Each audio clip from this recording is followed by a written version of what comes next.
Hello, this is Joe Harris from Morgan Financial, and welcome back to another episode of Keeping Your Business on Track. Today we're going to play a little game that I like to call Would You Rather. All right? So in this scenario, would you rather take $8,000 off the purchase price if you're buying a house, or get the seller to pay $8,000 towards closing costs? All right? So to understand this scenario, let's go through it a little bit deeper. Let's just pretend you're buying a house for $500,000. And let's say you're putting 20% down, that's $100,000, so you have a loan amount of $400,000.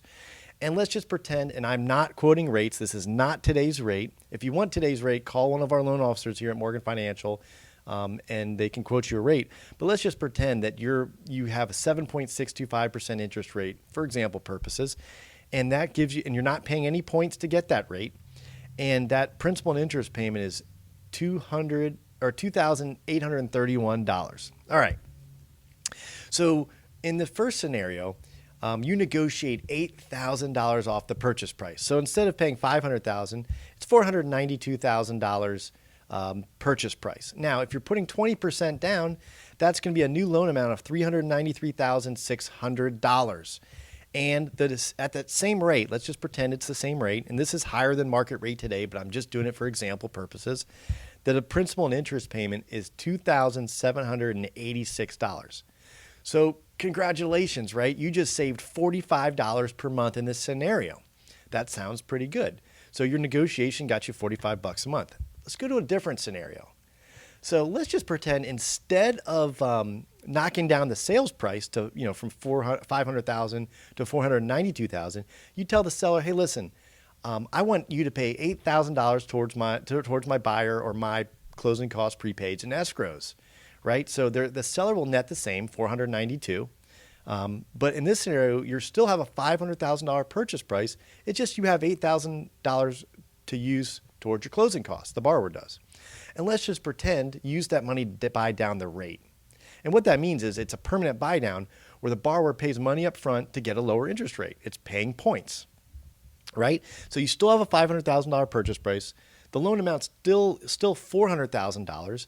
And instead of 7.625%, let's just pretend that 2 points or $8,000, because 1 point is 1% of the loan amount, let's just pretend that gets you a buy down rate of 6.75. And that rate is permanent for as long as you have the loan, and that costs $8,000. So in this scenario, the new principal and interest payment is $2,594. So that is a monthly savings of $237 just by lowering the rate. And if you factor in the difference between changing the purchase price or getting the closing costs paid, you still actually save $192 a month, right? So in the first scenario I gave you, with the reduction in purchase price, you'd save $45,000 or $45 a month versus a $400,000 loan amount. In the second scenario, at a $400,000 loan amount, you would pay $192 less at the $393,600 loan amount, because that has a higher non-discounted rate, right? So which one makes more sense? Would you rather save $45 a month or $192 a month? So the money, that $8,000, went a lot longer or a lot farther in reduction of your monthly payment than reducing the cost of the house by $8,000. So that's something to think about. How long are you going to be in the house? If you're only going to be in the house a year, it doesn't make any sense. But saving $45 a month versus saving $192 a month is a big difference. So next time you go to make an offer on the house, or you have a borrower or a client to make an offer on the house, and you want to negotiate a better deal, truly think about having money, instead of reducing the cost of the house or the cost of the house, look at having the seller pay money towards closing costs.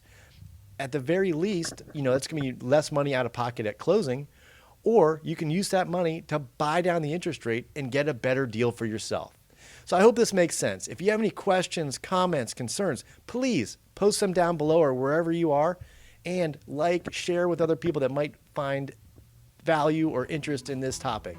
Thanks again, and I hope to see you next time. We'll talk to you soon.